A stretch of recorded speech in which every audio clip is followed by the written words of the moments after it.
Thousands of Chinese were brought to Canada in the late 1800s to work on the National Railway. It's said that 4 Chinese died every mile of the track laid in the treacherous parts of the Rocky Mountains.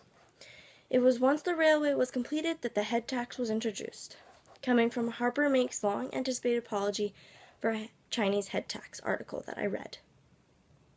The head tax was discriminating. It took average people and labeled them.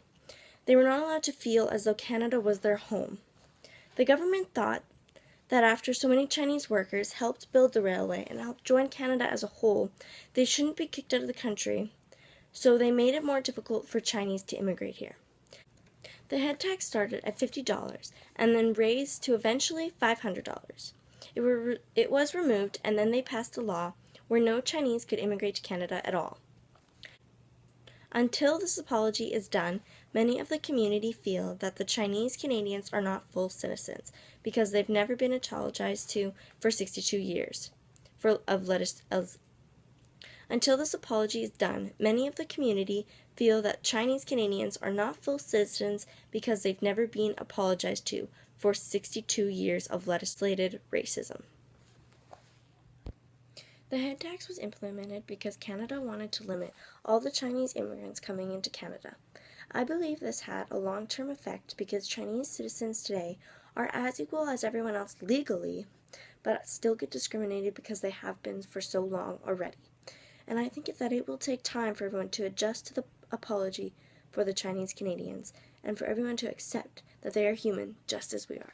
The Chinese head tax affected everyone greatly. It affected the Chinese in a bad way because they were discriminated.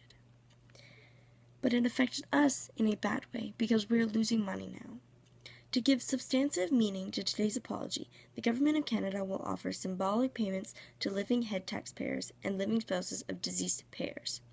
So we are losing money because of the head tax, and that is from Harper Meek's long-anticipated apology from Chinese head tax article. From these Chinese acts that we did in the 1800s. Even though we are not in the 1800s anymore, they are still affecting us. The Chinese anymore, they're affecting us as well because we'll have to pay more taxes on the things that we buy to pay for these payments going to the Chinese. Through the early 1880s, some 15,000 laborers were brought from China to do construction work on the Canadian Pacific Railway. Though they were only paid a third or half less than their co-workers, their life was really rough.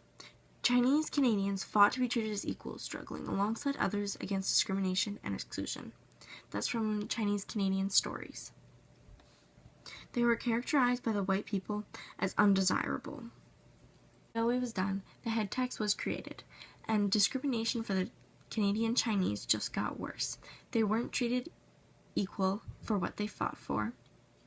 They were discriminated even though they built the Canadian Pacific Railway for us and helped us.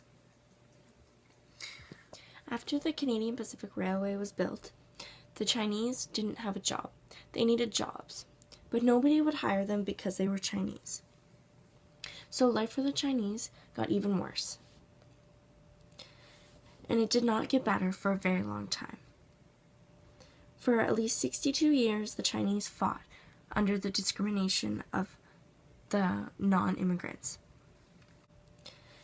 And it did not get better for a very long time.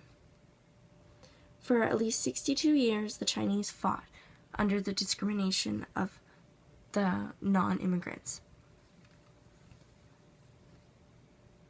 They fought for jobs, they fought for equality, and they fought for just regular rights.